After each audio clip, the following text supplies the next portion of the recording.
Why can't everybody just be cool? They don't know how to do it. Hi, Jeff. Speaking of not being cool, hello. Hello, uncool Jeff. I thought you were about to say hi, Jaffe, but then you stopped early. Yeah. Hi, Jeff. Thank you for joining us. Hi, thanks for having me. Which Jeff is this? I wasn't paying It's attention. a Gerstmann. Oh, Jeff Gerstmann. Hey. Hey, hi. Hi. The Gerstmann.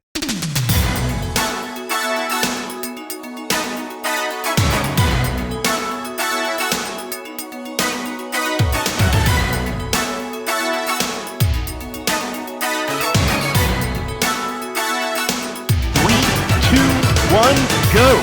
This is episode 195 of the Insert Credit Program, a show where we have to talk about video games for an hour every week, even if we don't want to.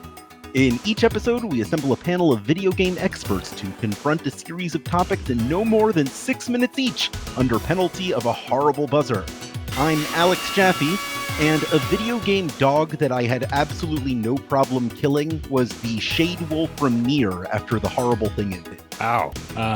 I'm Frank Zafaldi, and a video game dog I had no problem killing. Okay, you can't actually kill the dog in Dog's Life on the PS2, but I would voluntarily murder that dog. It's a bad dog. It's a weird dog. The dog poops in the grocery store and then picks up the poop and throws it. I mean, I think that's a good dog, if you ask me. That's what a dog should be doing. Hacking stuff up. Yeah, it's natural dog behavior, I guess. Yeah. Yeah. So first of all, I felt bad having to kill that Nier wolf because all its territory had been gotten rid of, and it was just trying to take it back and stuff. So I've sipped that wolf. But anyway. Wait, who are you? Oh, I'm Brandon Sheffield. Hi. Forgot about myself for a second there. Yeah, I'm Brandon Sheffield, and I think the only dog that I can think of killing, I'm probably stealing Jeff's here, maybe, but is the old zombie dogs from Resident Evil, because they'll kill you, and they're not cute, and they'll jump through a window and surprise you. I think that's the one for me. Cute dogs only. Those are all great reasons. Great reasons to kill a dog. Well, yeah. We're not sure who this Jeff guy is, so I might as well introduce him now. Our guest this week is co-founder of Giant Bomb and the inventor of ethics in game journalism, Jeff Gerstmann. Oh, great! Yeah, that's not a loaded topic at all. The dog I most like to kill is actually it's sadly unkillable, but it's the dogs in Revenge of Shinobi. When you attack them, they just turn into smaller dogs and run away. Like the developers had that moment of just like, we can't let them kill the dogs, and as a result, it was fun to watch them turn into little puppies. You're knocking half a dog out of them, and then they run away, and you're like, yay! By making the dogs younger, you're essentially giving them more life. So I would say that's the opposite of a kill. Well, okay. I guess on a technicality, then I would have loved to have killed the dog in Duck Hunt. Okay, we'll take that one. All right. Good old regular standby. Yeah. Default dog. That's right. Video game dog? Okay. Can I pet it? No? Great. Before we started the show, I went over the rules with Jeff Gerstmann, as I am wont to do, but the one thing I left out was that as you go through this episode, I am going to be secretly keeping a tally of how well everyone is doing. And by the end of the episode, I will declare a winner at who did the best at the episode. And the reward for winning the episode is that you get to write a question for next week's episode. That's right. The reward for doing well is homework. Mm-hmm. Our winner from last week is Femicom's Rachel Weil. And Rachel asked, what are your favorite hidden gem video game reviews? Hidden gem meaning, for example, someone with a niche following on a niche topic, like less than 1,000 views on YouTube. Oh, yeah. Niche reviews, specifically? Yeah. Okay. Oh. For me, it's definitely Kimimi, who has Kimimi, the gay meeting shemonster.com. Dang, that's a good answer. It's a very long website, but her reviews are just, it's like exactly what I want, me personally. I don't know if it's what anybody else wants, but it's like that PC 98 game that I had always heard about, but knew I'd never get around to playing. She will review it. Why is Mizurna Falls particularly interesting without me having to play it? She will review it. She's just always going for the obscure, usually Japanese games from the perspective of an English speaker who can read Japanese fluently enough to tell me if the story is good also. It's my before going to sleep reading, usually, because I like to wind down with some some video game content after a long day of thinking about and making video games, just why not squeeze a little more in there? Of course. She's my favorite, so that's my answer for now. I'm gonna say I don't know if this counts as obscure well, maybe as time goes on it gets more and more obscure, but I was always a big Old Man Murray fan. And I think the work that Eric and Chet did there, but like specifically because you said video game reviews and not reviewers, we had Eric Wolpaw review Final Fight 1 for the Game Boy Advance. Ooh. And it was after Final Fight Stratego had come out, their Final Fight themed strategy game that they put on Old Man Murray. So we naturally felt that would be the best. He would be the best choice to talk about Final Fight some more. And it's like exactly what I was hoping to get when we thought, oh man, we should get Eric to review this. It is just Eric Wolpaw being Eric Wolpaw about Final Fight, and that's some of my favorite stuff. Good stuff. That sounds good. Read that. The one that comes to mind for me, I don't know. I don't consume all that much video game content, to be honest, but Smart. Thank you. It's why I'm alive today. But the one that comes to mind for me is Crontendo. So, I guess his name is Dr. Sparkle, excuse me. Dr. Sparkle, who runs a YouTube channel called Crontendo, has been playing every Famicom game in chronological order. And he does sort of review them. And I appreciate his perspective as someone who is sort of a cranky old man at this point, but also is playing these games from the perspective of like, is there literally any reason to play this game? And he will list a couple reasonable reasons why in his reviews, and I don't think people in general talk about older games from that perspective, and I wish they would. Where it's like, is there anything we should be looking at here, as opposed to just remembering the cool old stuff? So I appreciate him for that. I think also Topher Florence. Topher's kind of right on the edge of maybe not being that obscure, but Topher's reviews of things where it's just him playing Sonic or Super Tempo or like the Doug game for Game Boy Color. You didn't play Super Tempo. A Tri-Rush Debbie. Just for like hours while pontificating about life and things.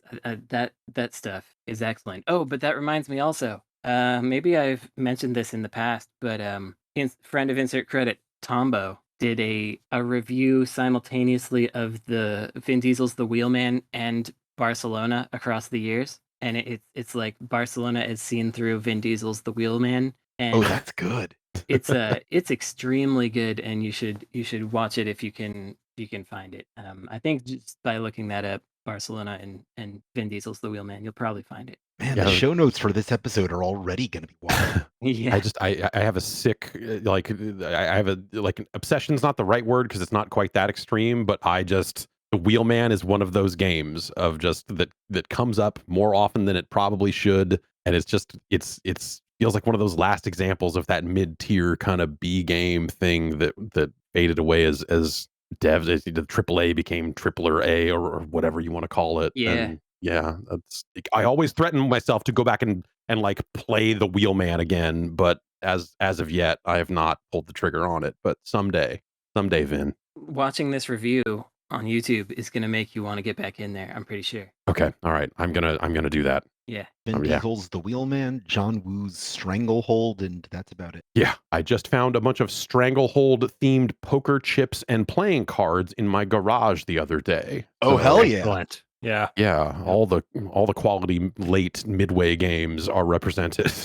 You can retire off of that if you throw it in the next heritage auction. You're good. Man. Exactly. Oh, we're about to get into that. Believe me, we're about to get into that. I'd love to see what weird stuff you found in your garage, and maybe we can talk about that during the break. Okay. Yeah.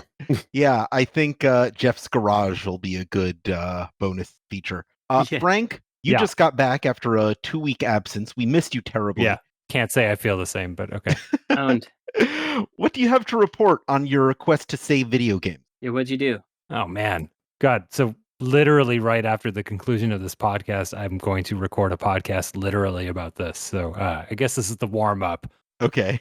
So yeah, I was gone because Kelsey Lewin and I were the co-directors of the Video Game History Foundation. Hopefully you people know this by now and I don't have to keep saying it. I've heard about it. We went out to Chicago to sort of do a little tour of semi-retired people with basements, essentially, who were in the video game industry. Jeff likes. I've Well- seen that horror movie. Yeah, the basements are bigger than Jeff's Yeah, garage. they've got much more impressive setups than anything I'll ever have out here Yeah. on the West Coast. So what do I have to report?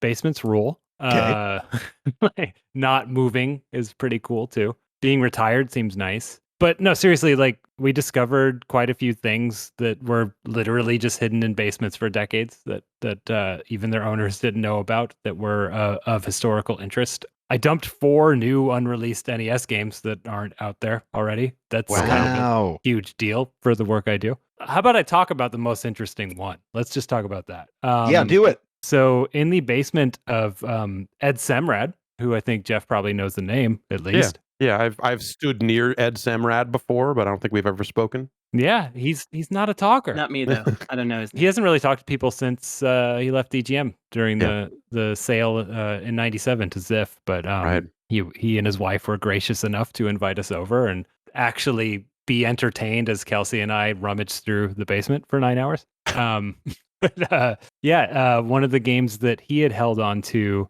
for the NES was called Super Sushi Pinball. I love it. Yeah, good name, I right? want to play it right now. Yeah. This is a game by ImageSoft. CSG ImageSoft was the publisher. And in fact, it was one of the first games that they announced. They announced 3 at the same time. Only one of them shipped. It was Super Rescue, Super Sushi Pinball, and Super Dodgeball.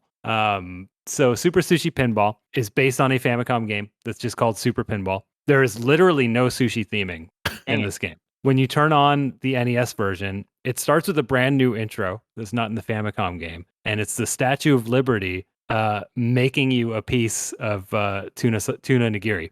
Just slapping it down on a table for you. Thank you, Statue of Liberty. Yeah, if you can't trust the Statue of Liberty to make a good piece of sushi for you, then who can you trust? Yeah, exactly. And immediately after that, there's this very slow text scroll from the bottom of the screen, white on black, goes on forever. And it's like the history of sushi. Sushi was invented in Japan because they put rice on the fish to keep it preserved. And it just keeps going on. And it's like sushi's getting popular in America because it's the low calorie food and people like to be healthy. Here's some sushi terms you should know: soy sauce, egg. In this pinball game. Right. What? And then at the end of the text scroll, it actually says, like, there's no sushi theming in the pinball game you're about to play, but we just thought you'd like to know some facts about sushi. And then it goes to the title screen, Super Sushi Pinball, and you press start and you play a pinball game about cars. So did they want to like compete with Encarta or something? I mean, like what's the angle? We got pinball and facts. I have no idea, but they did add a little bit of sushi to the game, to be fair to the game. In the original, to sort of finish the table, as you often do in video pinball games, you unlock enough things. And in the original, they're mahjong tiles that you collect. And this one, you collect pieces of sushi that come up. And the ending of the game, which is, again, is new to this version, not the Famicom game, you see a woman in various states of undress, because of course you do. Yeah, it's pinball. But in the NES one, there's only one ending. There's no states to it. And it's like, congratulations, you found the hidden piece of sushi. Now I'm going to teach you how to use chopsticks. And it's just an ending that like visually teaches you how to use chopsticks. And that's the ending of Super Sushi Pinball. Oh, It almost strikes me like maybe they thought they were going to get some deal with the Japanese Ministry of Tourism or something like that. Like some license or some deal they were going to be able to get through doing this, because it's so nonsensical. Unless it was just like some dad's kid was like, I want to get sushi, Dad. And the dad is like, what is that? Sounds interesting. Let's put what's it this in all this about? game." Sushi. Yeah. If you ask I wish me, something would tell me about Yeah. this new trend. I think the concept sounds a little undercooked. We'll be right back. Whoa. Oh. So I think only Olaf Olafsson would have the answer for us. He's running ImageSoft, so someone find him. I would also like one of our listeners to make fake box art for Sushi Pinball. Okay, I have it. Yeah. I have the real box art. Oh, so we can good. compare. Never mind then. We got it. No, let's do both. Here's our next question. Now that you're back, Frank, we have to address the current state of the speculator market. We've been holding back on it. My dad is sending me articles about it. What Yeah. exactly is going on here? Is it tax fraud or money laundering or what? I can only give you my theory Yeah. that is completely unsubstantiated. Kelsey Lewin shares this theory as well. As you might imagine, spending a week together, we just talk about stuff like this. So we both believe that a group of collectors, we don't know how many, 2 or more, made a point maybe a couple of years ago of identifying this game, Mario 64, and buying every shrink-wrapped copy that came up, and then putting one in Heritage once they'd had a good stockpile and bidding against each other until it was $1 million game.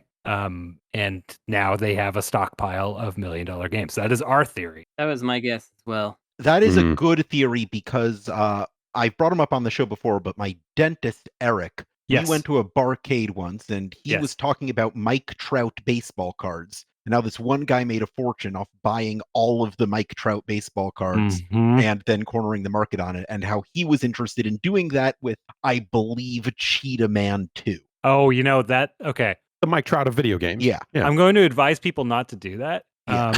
with Cheetah Men 2. Yeah.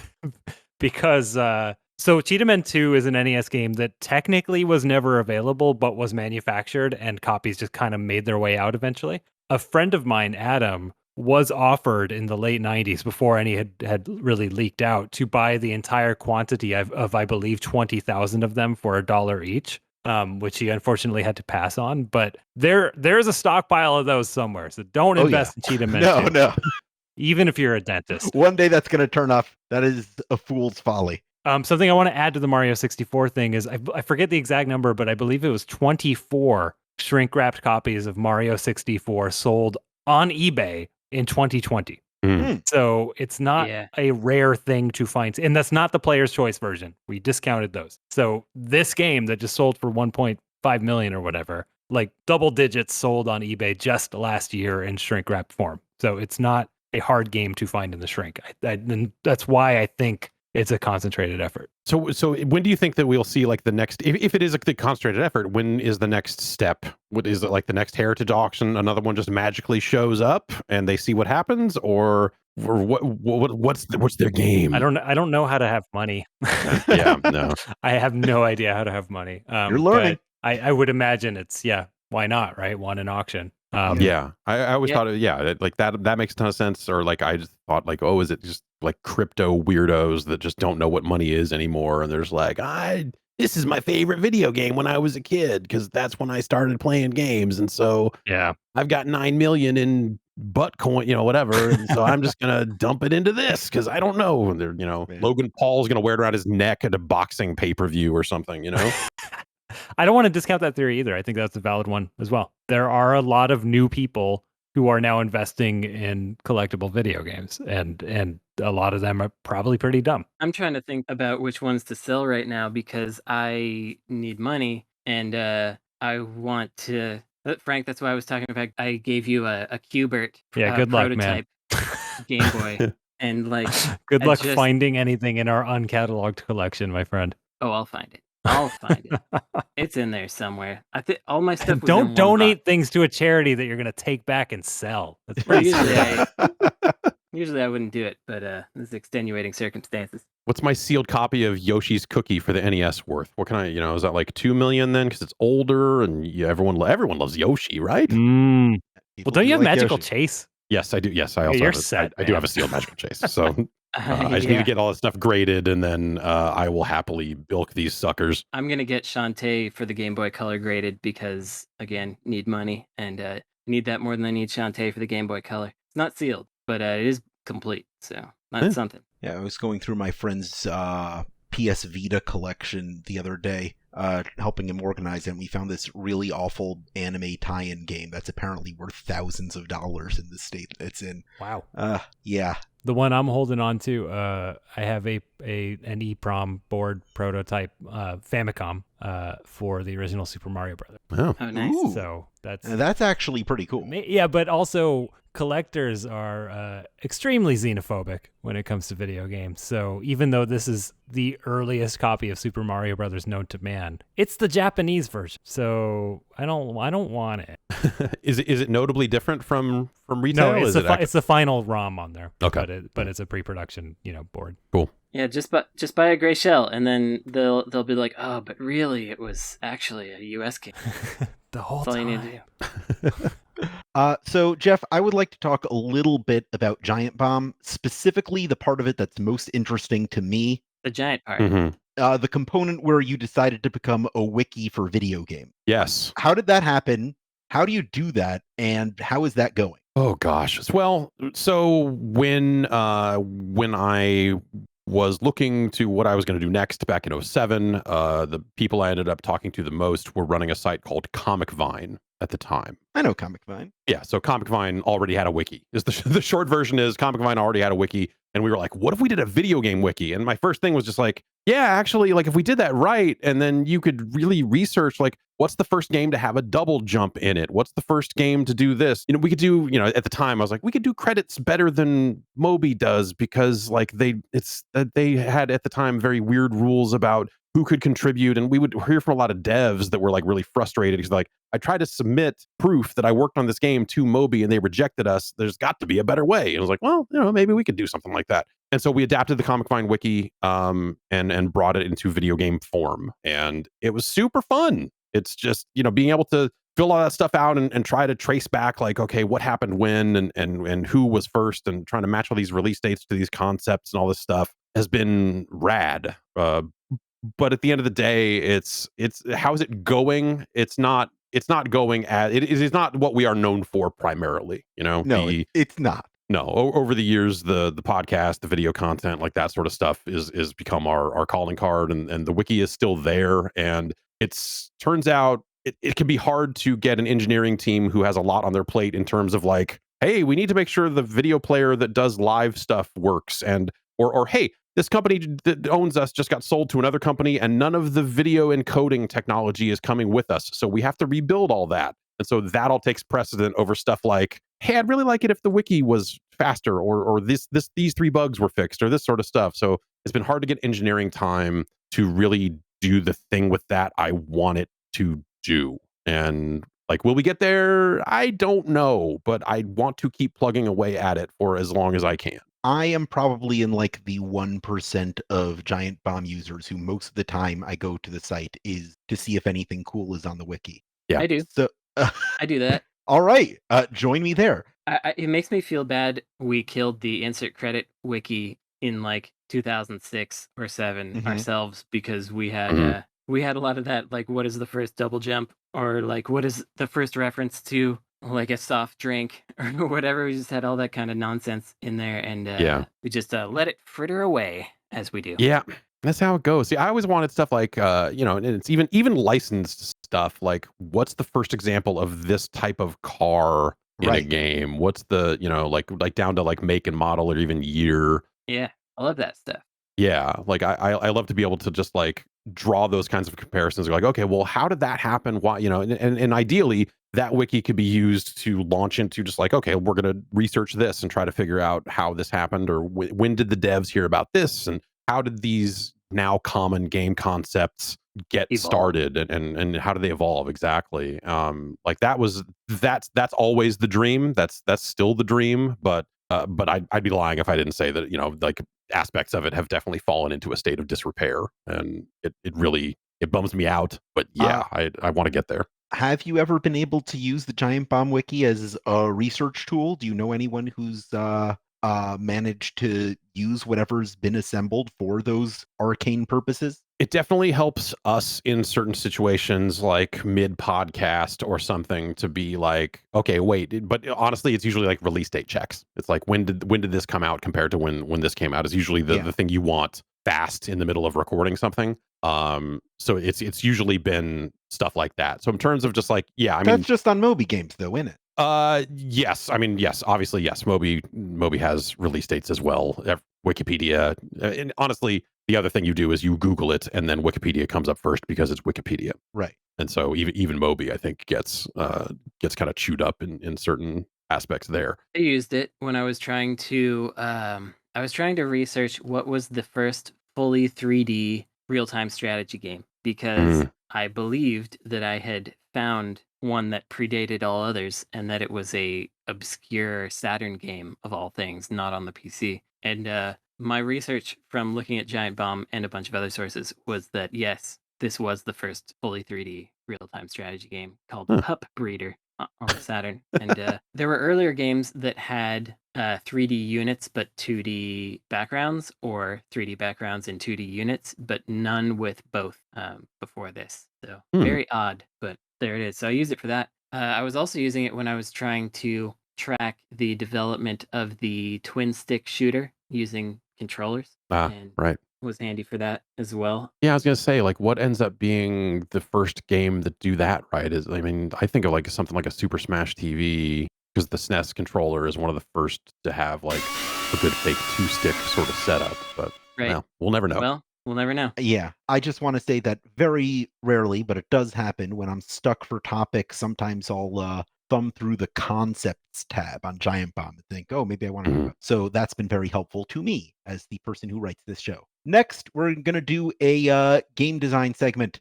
Design a video game about phone phreaking in the 20th century. Okay, it's a stealth game. What's phone phreaking? Okay. Oh, you don't know phone phreaking? So think about dial tones, right? And how, when you pressed like 3, it made a specific tone. Oh yes. Phone phreaking was basically, I think, modifying whistles to make tones that would get you free calls on payphones. Yeah. Okay, no, this isn't right, but it's leading in the direction. Like the Thompson twins putting, or I think it was Thompson twins putting a game on their record that you had to record to cassette, and then you could play on the Spectrum. That's like, okay. No, that's wait, just no, binary data. Yeah, it's like that's Yeah. a similar type of weird, but yeah, no, you could use it to, there were certain tones you could blow into a phone to get access to a company's like voicemail service, and so phreakers would set up their own bootleg voicemail boxes, or they would like hack their way into different party lines. What we did was more of a stealth operation of like, you kind of recreate the lineman's handset, the thing that a phone guy is going to have on his belt. Is just alligator clips with a phone attached, like a phone receiver attached to it, and you could crack open. One could crack open a phone can in front of an apartment complex that is just full of wiring and places for you to clip your alligator clips onto. And then suddenly you were on someone's phone line. If they were on the phone, you could scream at them and really freak them out. If they were not on the phone, you could make a bunch of phone calls. You could bring a laptop out there and an acoustic coupler and Velcro those two things together and call up a BBS and say, you'll never believe where I am, and then disconnect because you were too afraid to do anything more bold than that. So I think it's a stealth game. I think it's like you're physically on site at a location trying to gain access to a specific phone number. And so you are dodging guards and all that sort of stuff. And then eventually trying to clip your way onto a very specific phone line, making sure you're hitting the right tones to get to the trunk or whatever you need to do and all that sort of stuff. So it's your kind of hacking mini game plus stealth mini game. Now that I say all that out loud, that sounds like a very boring video game, but that's my first thought. I got an addition to it here. We can add some her story kind of element where you are through this journey, you are coming across snippets of a conspiracy sort of a conversation that's going on. You don't have all the information. Okay.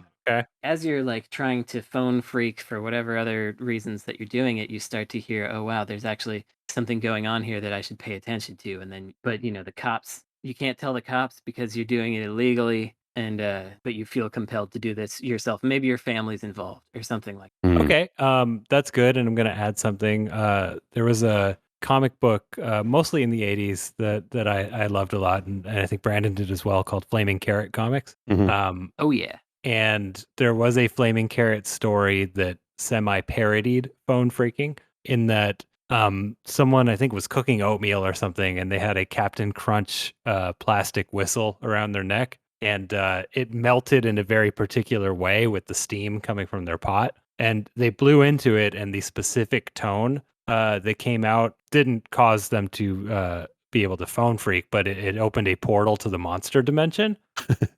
So if we could get that in here as well, I think it'd make a much more interesting game. Because Jeff's concept, is sound, right, for the phone phreaking part, but there's not a lot of action here other than avoiding guards. And if we can get the monster dimension, not a lot of portals. We need more portals. Yeah, Yeah. I mean, so you end up with like a Persona style thing of like there's the real Ah. world, and then you are freaking your way into these portals Now we're where getting you must do somewhere. battle, and then you have to make Okay. friends along the way. And the Yeah. conspiracy can be about the people that are trying to open this portal, and you're trying to keep it closed. Maybe. Yeah. Are some of the monsters alligators and you get clips by killing them? Yes, absolutely. Okay. You're getting more alligator clips, so you can clip onto more lines at once, and then record more snippets of dialogue. So it's like a night trap aspect where it's all happening in real time. All the phone Mhm. calls are happening in real time. So you have to be clipped onto the right line at the right time to hear the password to get into the next part, or else you're just screwed. Mm. So it's bad game design as well. Yeah, no, exactly. Yeah, no, I'm not here to Yeah. make good video. If I could make good video games, I'd be off doing that. Right. Yeah. Me too. If we knew how to make money in video games, we'd just be doing that. Exactly. As we've established here, it's not much more effort to make a good video game than a bad video game. It's all the No. same amount of horrible, grueling effort. I choose Yeah. bad because let's at least do something interesting. Okay. Exactly. The prompt wasn't make money. It was make a game. No, So Yeah. that's true. You got me there. And I'm going to have to ruminate on that as we take a short break. I love a break. I just watched an episode of the Larry Sanders Show where he forgot to go to the bathroom before the show, and the whole thing was kind of a waking nightmare. And I was like, well, good thing we have this break right here. When I was in a band, sometimes I would deliberately not go to the bathroom so that I could bring a different energy to the stage. Oh. There was an anger associated with it. You played 1.2 times that. Yes. Welcome back to Insert Credit. We're here with Jeff Gerstmann. It's time to dive headfirst into the Dirtbag. Every week, we pull one question submitted by our generous patrons at patreon.com/insertcredit, where you can get access to that form where you can submit questions like these. You could also get access to the episodes we release one day early. 1 day early. 1 day early. Wow. And We should have our guests do that. Wow. 1 day early. one that's day not bad. early, Jeff. It's hard to believe. You can also get access to exclusive bonus content. And we're going to talk a little bit more about our donors at the end of the show. But right now, this week's question comes from Kory, who asks, the year is 2050. What is generally agreed upon to be the most ridiculous about the state of gaming in 2021? That it still exists. We're in 2050, and we're thinking about Yeah, how crazy was things that 2021? were ridiculous way back in 2021. Oh, I misunderstood in the same way. So, Oh, okay. All right. That people used to play games on televisions with controllers. Man, I Oh, hope yeah. that's not ridiculous. I want to keep Back doing to the that. future, sir. Yeah. I'm keeping my CRT all the way till 2050. The CRT will be in your head by then, man. Oh no. Yeah, can you believe people didn't play video games on their lenses? Weird. Yeah. Yeah, I mean, maybe it would be like any physical interaction with anything, because the pandemic has decimated everybody, and like all video games are played entirely in the mind. People will uncover like an old printout of a web page or something that uses the words couch co-op, and they'll be like, what's a couch? Yeah. Yeah. The fact that there were stores you went to buy video games that were Yeah. kind of at the end of that. I'm going to be bold here. In 2050, we'll look back at 2020 and be like, man, people like bought machines where the only function was playing video games. Oh, wow. Yeah. You're predicting dire things for Nintendo. I still think it's weird that happens now. I don't know. Yeah. So Yeah. by 2050, it's going to be weird, I think. Maybe. I like it. It's like that's all they did. It was just a box that plays video games. I like It's it. like, well, no, this one would also run Netflix. So And there were 3 of them instead of all of us just playing on Facebook or whatever. And now we all live in Netflix housing, so Yeah. Oh, God. there were, we'll look back and go like, wait, there was more than one video game. It wasn't Yeah, just exactly. the metaverse. Right. Yeah. God, yeah, it's just Roblox. Yeah. I hate the future. Yeah. The future Yeah, this blows. sounds bad. Let's get it out of here. Yeah. Sorry, we got to spend like 3 minutes. It would be really nice if we could look back on 2021 and be like, remember all that like gender disparity and racial injustice we had in the game industry? Thank goodness we got rid of that. Oh, that'd be nice.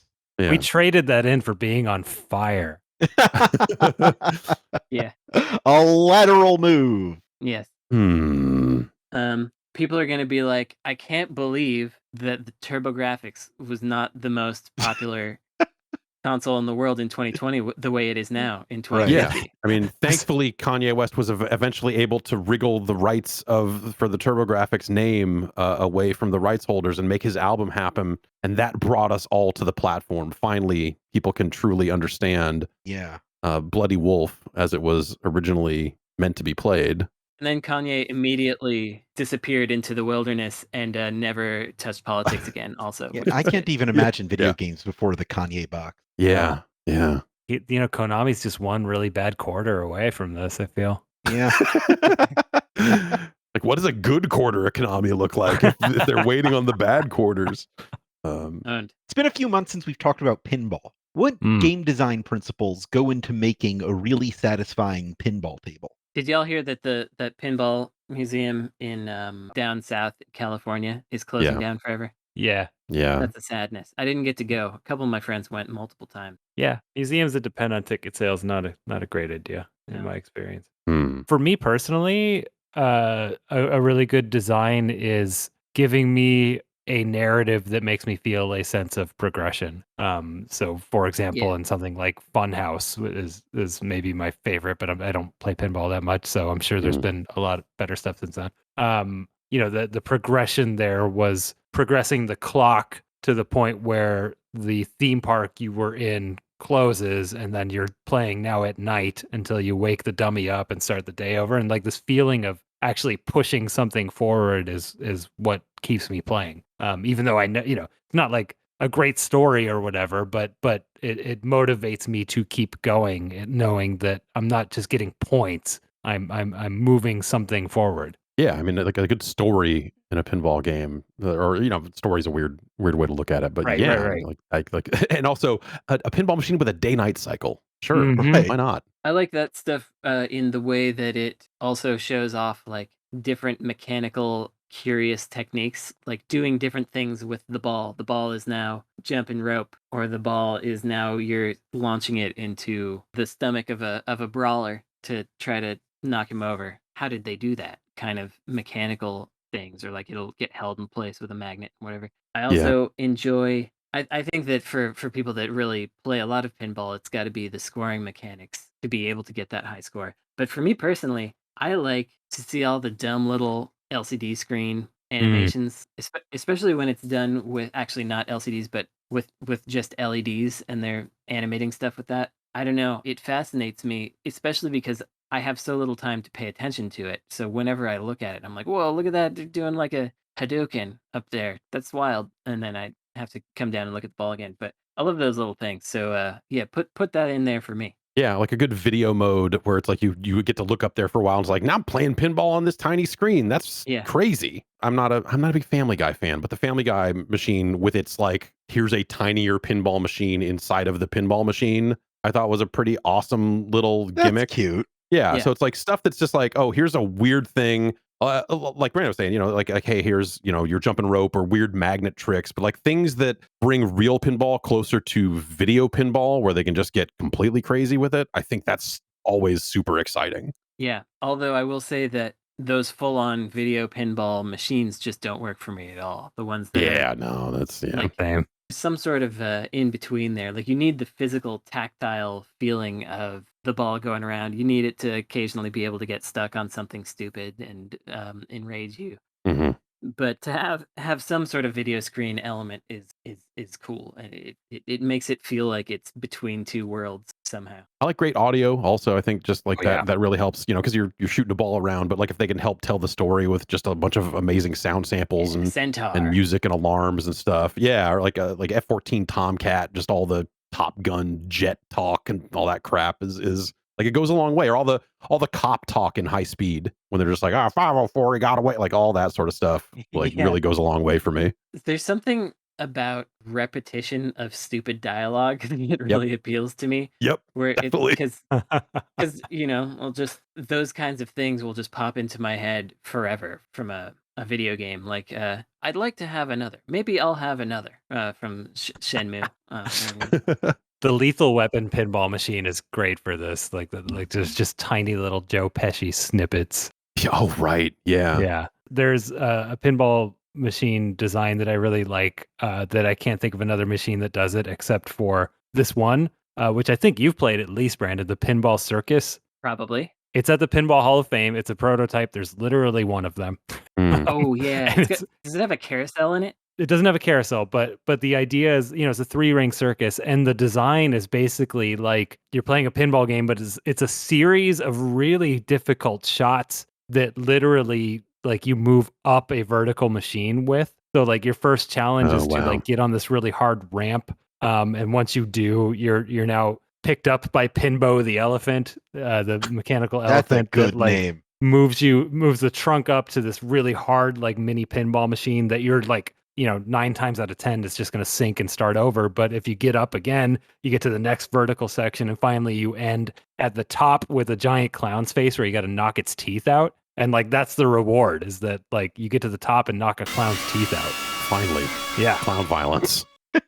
But it's a good design because like you are trying to make your way to the top of this tower that's like physical and literal in front of you. Bonsai Run kind of has it's like something similar where it's a motorcycle themed, like a dirt bike themed pinball table, but it has shots in the back glass. So you'll get the ball back there and then have to make some shots up there to like jump off a ramp or jump off a cliff or something. And Okay, we're at time. We got to move on. All right. I don't care. Yeah. I'm telling my Bonsai Run story, whether you like it or not.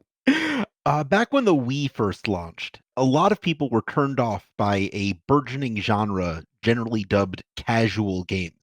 15 years later, were people right that casual games were the future? Are they the past? Were they good? Were they bad? Or were they something else? I think we just don't call them that anymore because like phone games are, we don't call them casual games, but they are meant to appeal to a wider audience, and they certainly have succeeded in doing it. I think the games that were most upsetting were less the games on the Wii, except for like the super half-hearted ones where it was just like twist this controller around, nothing happens. But it was more like Facebook games where it was all about clicking and engagement and looping, like hoodwinking your friends into it so that you could get more gold or whatever. Like that, I think that was the real terror, and that has persisted to a degree with like gotcha games in phone games, but like I don't think we've ever gotten as gross as those Facebook games where you would receive these requests from people to sign up for this potentially scammy predatory service, and people would like resent each other if they wouldn't sign up for it and stuff. Even gotcha games don't quite have that. Yeah, they're definitely like, I feel like aspects of that, of egging other players on, have worked their way into different mobile games. Like I play Tap Titans 2, which is an idle game on mobile, and it has a clan system where you can get 50 players together and all tap. Yeah. Basically, it has raids, so you're all tapping at the same time, or over the course of a 12-hour raid or something. And it becomes this situation of just like, well, you got to make sure you build your deck right, and if you're not doing your raids, like some people get super serious about, it's an idle game, like you're just tapping on stuff, but people take that super seriously, and it like kind of ruins the game in some way. It's not quite, hey, sign up for this service, which TikTok has one of those. There's like, they did like a promotion where they're like, oh, if you grow a garden, we'll donate food to a charity, or donate money to a hunger related charity. And it has all those weird old Facebook hooks that you never see anymore of like, invite a friend to water your crops. Like it's literally the same thing. And it just like been fascinated by TikTok lately. So I've been just like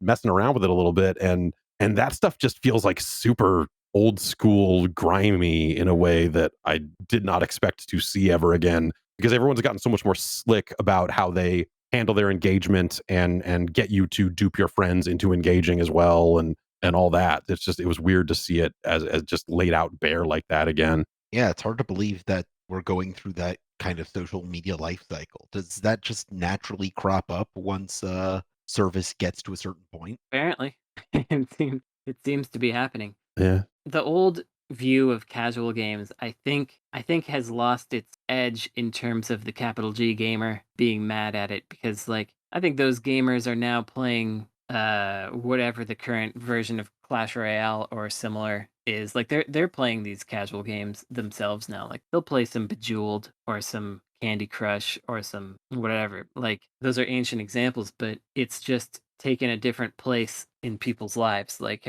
you play these kind of simpler, more popcornish games during your idle moments, and then you play more serious games when you have time to do it. Yeah, I know a ton of people who, I would consider play just a ton of console games and PC games and all that other stuff, but also they are deep into some anime gotcha game. Everyone has one of like, here's the anime gotcha game I'm into. I got a 7-star pull. Look at this. Like everyone's like, it seems like a lot of people just have that game now, and that's where that stuff went. Yeah. So it's not really much of an issue anymore, or the fact is that our kind of our perspective on it has I would shifted. say It's a that. different issue. Yeah. Like no one's like, when 2K put out Game Party on the Wii at the time, you're like, this is selling like gangbusters to parents and grandparents and all this other stuff. And, and people were like, oh, this is ruining gaming, the same way everyone thought that Myst was ruining gaming in the 90s. Yeah. And now it's like much more widespread. No one is thinking about it ruining gaming. They think about it as a different industry, but really it's still all people playing games. And if anything, you wonder if some of those casual is not the right word, but some of those mobile games, gotcha games, free to play games, if some of those are keeping players from getting deeper into the medium overall, and they're like, well, I'm never going to go get into, buying a PlayStation or anything because I just play this stuff and it's fine. Yeah, but at least they're still in the ecosystem. I think also Yeah. we have the people that would think that casual games are bad and that we should gatekeep who can play games and how. I think those people have gone off into their own zone of terribleness and left the rest of us to continue to work in this industry. Like I don't think we have those discussions so much in the industry anymore, whether casual games are gonna ruin lives. Like for someone to say filthy casual is like that's like a 2006 reference at this point. Yeah. Like that's a 15-year-old reference joke rather than something a real person would say. Yeah. So, past guest of the show, Heather Campbell, has joked about how publishers paid for positive press and high review scores at Play Magazine. Our very own Tim Rogers has spoken about a similar situation at Famitsu. And towards the ends of their lives, EGM and 1UP Wait, they died? Yeah, I'm sorry about this. Wow, our friend. Well, near the end, they were openly blacklisted by Ubisoft after Crispin Boyer gave Assassin's Creed a 4.5 out of 10. Video game magazines as a whole are pretty much dead now, as Frank can attest. But in general, I just got the new issue of Amiga Addict in the mail today. So okay, so as long as magazines can thrive on like 50 subscribers, they're alive, baby. I guess in terms of those fringe magazines, but also other forms of video game analysis, has that situation gotten any better, or is it still the same old business? I think it's all shifted. I mean, it's happening way more in the open now because I guess to be clear, like that's never happened to me. Like that aspect of like, hey, pay for a review. Like I've never even seen the offer. Have you ever even encountered it theoretically? Right? Like I've never heard of anyone. No. I heard about it through like some people who worked for UK magazines and saying like that over there it was really filthy, and of course everyone. Like we would hear about Famitsu scores from publishers before the magazine hit because Famitsu was telling publishers what it was getting, and they were saying like, what if it was higher? Like you would hear, secondhand stories about just how filthy Famitsu reviews really were. But in terms of like us, no, that I never encountered that situation like a single time. But anything like that is just happening out in the open now because there are just people out there streaming games. There are people out there with huge audiences that dwarf most like what we think of like traditional video game outlets, and they are just signing contracts to go like, okay, yeah, I'll play this game. Yes, I won't say anything bad about it, or like some streamers, and I don't want to paint a too broad a picture here, but like some of them will certainly work out something in their contract where they can say whatever they want, and some of them don't do that. And so you end up in these situations where you've got people that have these followings and you've got an audience that doesn't really understand how that whole system works, and they just think like, oh well, I guess this person just really likes this game. Like, I think there's a lot of people that didn't understand that a lot of the Conan O'Brien video game spots were paid for. Like those are ads. Anything resembling that just happens there, and they just write hashtag ad on it, and people just forget about it. And meanwhile, and this is where this is the axe grindy part of me talking about this topic, is like, meanwhile, you've still got like crazy people on the internet that are just like, you got paid for to give that game a negative review to like people in the traditional press. It's like, that's not Who's how paying this for could- that? Yeah, exactly. Who's paying for that? Nintendo paid you to give that first party What? Sony game that like just nonsense. Like people are out of their damn minds. But like the idea that like the quote unquote press is still like influential enough to be worth that type of behavior when you've got all these people out there with these crazy audiences that are like just taking it all in a very non-critical way. Like that machine is just completely oiled completely differently. I mean, now, publishers all have their own internal editorial departments, their own blogs, all this other stuff. Like at some point they said, well, let's just cut the press out of the preview end of the cycle too, and we'll just interview ourselves and we'll put those videos out. Here's me talking about The Crew 2, a game I made. It's great. You should buy it. Like that. Yeah. It's very different in that sense. Yeah, I mean, you can just buy a person now, essentially, with the streamer thing. It's just like this is the person that talks about my game now. I own them. Yeah, like, or this person plays a game that is competitive to the one I'm about to release, so I am going to pay them to play it for 3 weeks straight and say how great it is. Yeah, that makes sense. I mean, from their perspective, it does make sense to do it. Totally. The closest experience that I've had to this, I may have mentioned this on the show before, I forget. But we used to do advertorials on Game Developer Magazine. I didn't like them, but we needed to get revenue. And it was basically an article about, Unreal Engine or whatever, written by someone from there that is like, here's some things you can do with Unreal Engine. And we would put advertorial, we put a border around it that said it was an ad. We would style it differently from the rest of the magazine intentionally, like it couldn't be styled the same way. And then I was in the UK and I picked up a copy of Develop magazine, and there was the very same advertorial run as a column, just a regular column. Obviously still paid for, but just like we got Mark Rain to talk about Unreal in the magazine. Like, oh wow. So yeah, that was my experience with That's that. That's unbelievable. What a get. Yeah. We got Jay Allard talking about the Zune. And I don't want to talk again about forwarding bad Gama Sutra pitches to British counterparts, but we did that. Oh yeah, totally. they ran them every time. Yeah, it's like this isn't good enough for us, but maybe you want to try it. So the answer is that it has changed and it's gotten worse. yes. Yeah. No one has any independent power anymore. Yeah. Power's all with the money now. Yeah. Sure. I understand that. I'd like a little money someday.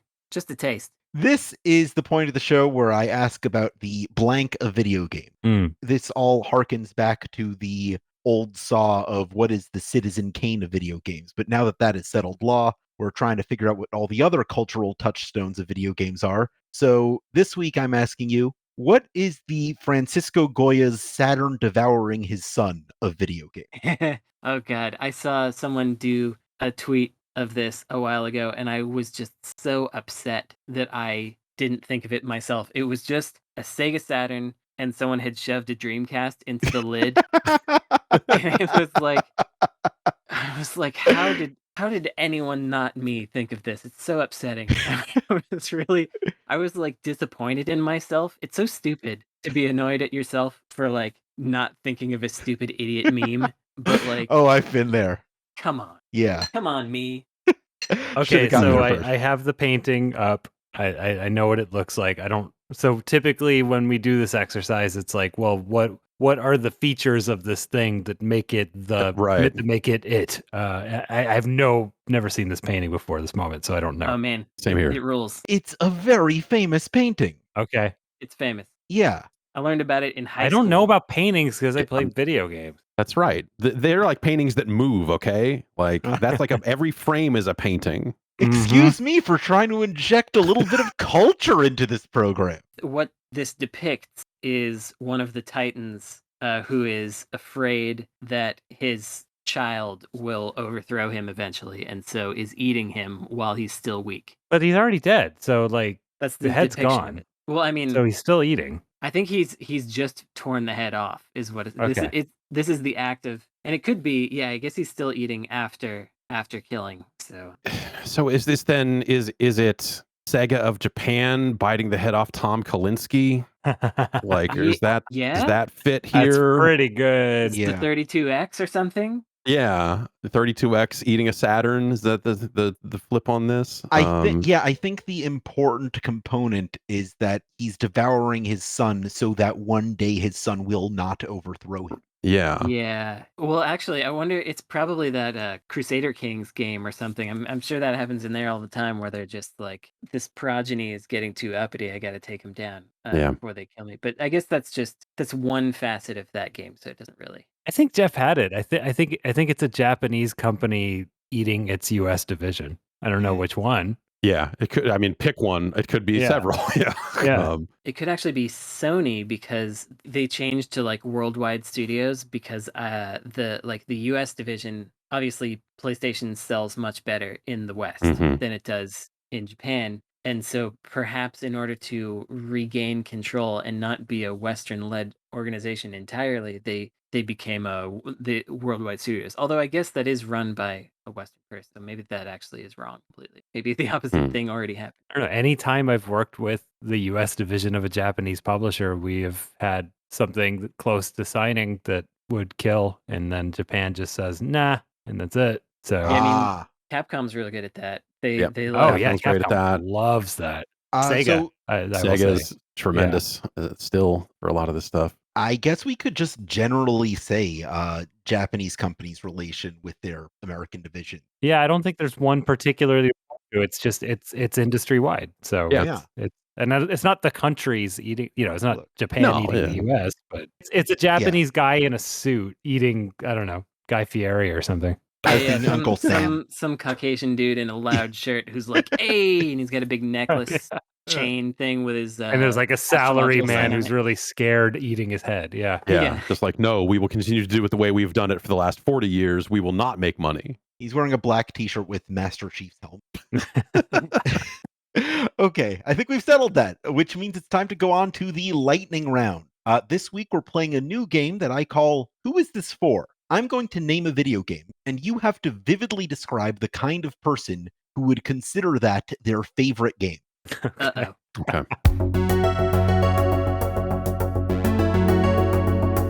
We will begin with Castlevania Lords of Shadow. People who never played any of the other ones. Is that the like PS2 game? No, that's the like edgy It's the Mercury Steam remake. one. Oh, okay, yeah. Yeah, it's Xbox 360 style. Not as good, not as Castlevania. So who is it for? I think it is specifically for Spanish people in Spain, because Mercury Steam was the first kind of Western developer to prominently get complete control over a beloved Japanese property. And so it's like a point of cultural pride to anyone in Spain to be like, no, actually it's good because, I know the guy who worked on it. Like if you're applying to be a citizen in of Spain, they ask you questions about Lords of Shadow. They want to make sure that you know. Yeah. So what you're saying is kind of a counter argument to the painting we just described. Yeah. Yes. Dear Esther. It's for people named Esther. It is for college freshmen specifically. Oh, that's good. Who love to write letters. They're always like, I need to have more pen pals. No, actual letters. It needs to mean something. Look at my pen. And they definitely are taking like their first philosophy class. Mass Effect Andromeda. No one. Someone must like this game. People who have very short memories and love bugs. It is for people who like read all the Mass Effect like novels and comics and stuff. That's true. Yeah. Shareholders. Is shareholders a valid? Yeah, that's probably who. Knuckles Chaotix. Oh, it's for me. I love that game. The game rules. It's specifically for. Here's what I would say it's for. It's for couples who do Just not leave it at that. frustrate It's for each other. Knuckles Chaotix is for lover. Sonic for couples, aka Knuckles Chaotix. It's got to be for couples who don't drive each other insane when they have a minor disagreement, because it's a real relationship tester, because it's so springy and you're both controlling a different character and you can wind up flinging yourself across the screen. So if you're really trying to succeed, it can be frustrating. But if you're trying to have a fun time and hang out with each other, then it's really excellent. So I like that answer. Shin Megami Tensei 4. That's for everybody. Game rules. But The end. who is the person who would say it's their favorite game? It might be me again. Yeah, that's leather jacket. All right, okay. It's a game for people that love weird stuff and monsters and Japanese things. They like talking it out. They're like, we could fight, but like, seriously, Yeah. what if we just Yeah. talked about this? Yeah, I think it's I like neat. that. It's you again. Mario Party 2.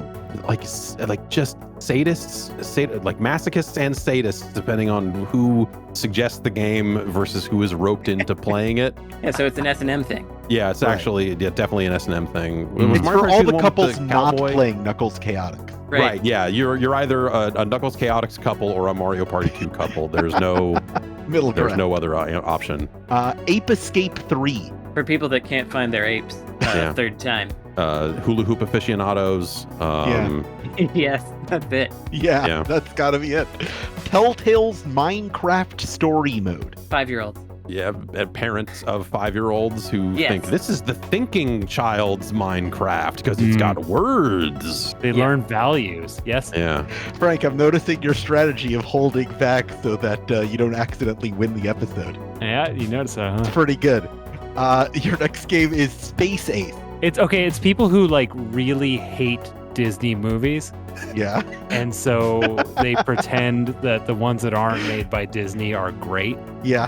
And it's kind of like Brandon with anything that's not Nintendo. Nintendo, yeah. Yeah, Yeah. yeah, that makes sense. Well, I was kind of thinking, I guess it's basically the same person I'm about to describe, but you know the people that were really into that lady from Cool World?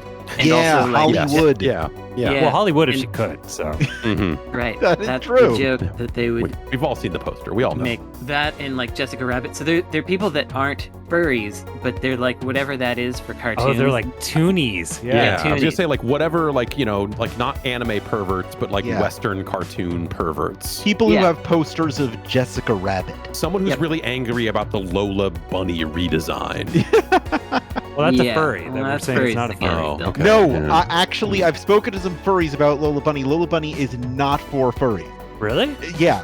If you're a real furry, you're not a Lola Bunny fan. But like that's Babs Bunny way too is, vanilla. right? Like Babs like Bunny the furry, is though. Yes. But This is confusing. Right. Yeah. We're gonna need to get an expert in here on that. We're gonna have to get an all furry show going on. I think. I know there's some furry members of the Insert Credit forums. Please let us know. Yeah. Please let us know whether Lola Bunny is hot. Lola Where's Bunny the is line on this? We fair need to game. know. Or hair game, you might say. Your last game is Super Sushi Pinball. Anyone who loves to learn, anyone who has a thirst for Yeah. knowledge, Yeah. and a similar and equal thirst for pinball. or That's at least got- like wouldn't mind some pinball. Yeah. I could do with some pinball, I guess. I'd love to learn about sushi, but I could go for a round of pinball. That is our game as she is played. Jeff, congratulations. You are our winner, which means I'm going Yay. to contact you at some point after the show to submit a question for next week. Okay. Or rather, in 2 weeks, because next week we're doing a very special episode to celebrate the fact that we finally got 420 patrons on our Oh, Patreon. we did it. Yeah, we finally did did it. it. We got there. So next week is going to be all about that, and look forward to it. I don't know how it's going to be, but it's going to be something. Now, this is the point where if we're working on anything or we've just seen or done anything cool lately that we'd like to recommend, that is the point where we do that for our audience, and we can go in any order here. Usually I go first, but I've once again been having a very difficult time. I've been watching a lot of things and not really liking them. So, okay, here's something I can recommend. I will recommend the first half of the movie Take Care of My Cat, which is a Korean movie that was much lauded in the early 2000s. The movie is not very good. However, if you watch the first half, and if you're interested in Korea, you get to see a lot of parts of Korea that just don't exist anymore. More rundown kinds of places and Yeah. indoor shopping malls of the kind of which are rapidly disappearing, and just outdoor urban suburban spaces that are mostly gone and redeveloped at this point. So it's pretty neat and interesting from that perspective. I like that. I would also recommend the album Weekend in Monaco by the Rippingtons if you want to hear some excellent cheesy as heck jazz fusion, which you probably Yeah. do. So Hmm. those are my two recommendations that I get. Enjoy. I know Frank recommends Basements, but what else do you have? I recommend stop subscribing to the blind box magazines that we order. The We Video have Game History enough. Foundation, because Kotaku ran a story today, and we have 250 new orders today. Please stop. Yeah, we need time to scale up. I found a stack of EGMs in my garage that I'll get your way. Yeah, I recommend so- please give me magazines Yeah. so that I can fulfill these orders. one or the other. Yeah.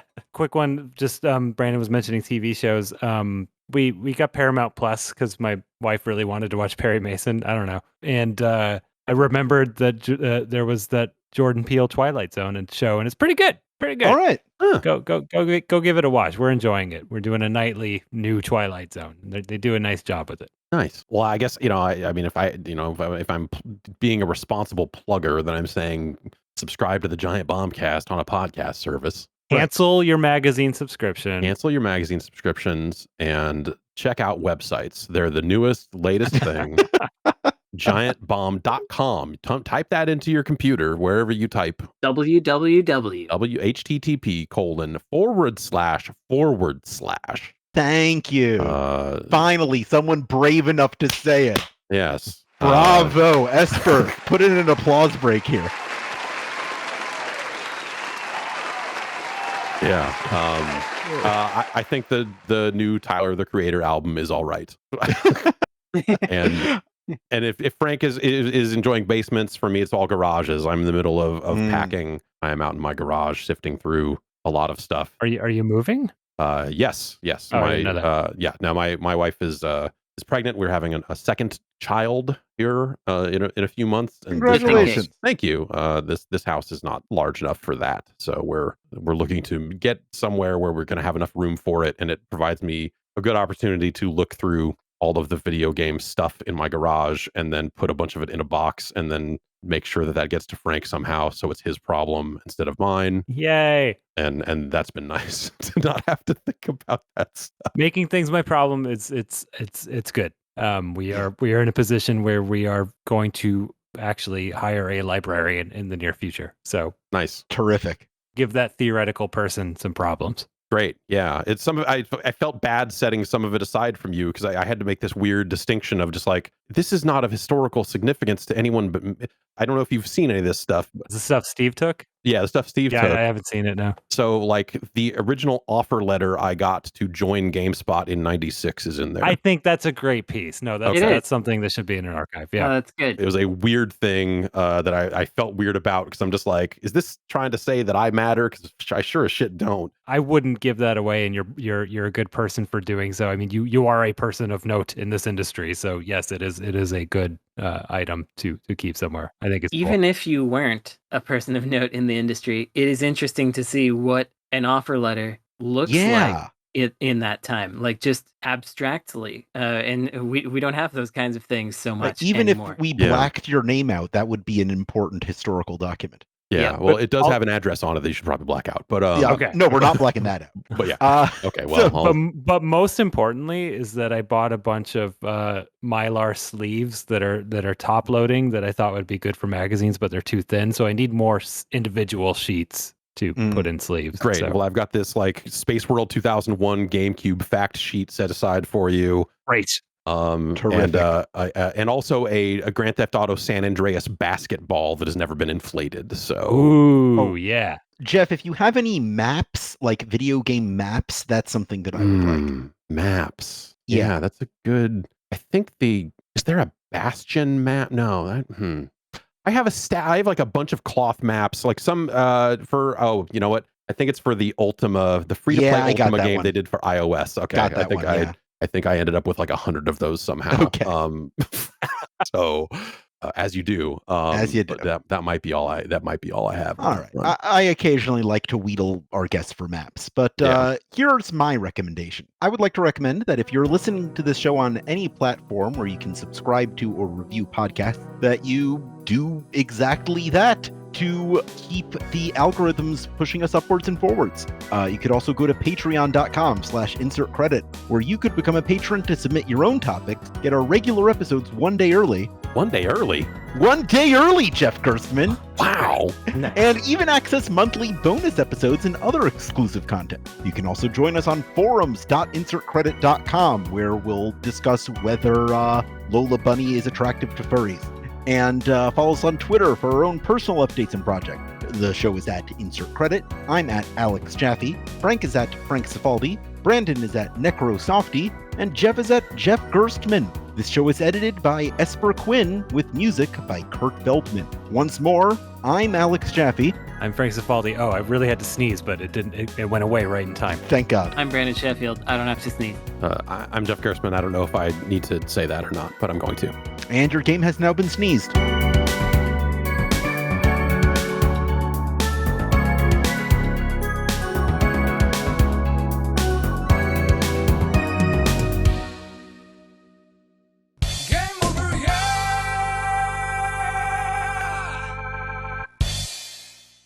I found, I set this aside as well. It's a DVD for a show called National Lampoon's Gamers. Well, Ooh. What? I have not watched the show yet, but like the press release that comes with it is just like, it's, hey, we make this basically, you know, it's 3 people shooting it and we get bikini girls to talk about video games. Like it is the worst shit. Oh, Wow. And it's a press release and a DVD. And I have the DVD in here somewhere Goose that I'm Babes, gonna the TV show. basically, yeah. And so did that show wind up existing? I don't feel like I don't it's know. on IMDb. There's 10 episodes. It Okay. does not have like an image. You know what I mean? There's no Yeah, poster yeah. or anything. It seemed like it aired, like it seemed like they were pitching it to like college television networks. I worked Right. for one of those. I had a show on one of those. Okay, yeah. So it seemed like that was where they were trying to go with it. But I found that and like some G4 DVDs they sent out for like award shows. They're just like the full show and then clips, like weird clips of the after party or pre-party or whatever it is. So you just see like industry people standing around awkwardly drinking in a room. And you're like, why does this exist? That's exclusive content right there.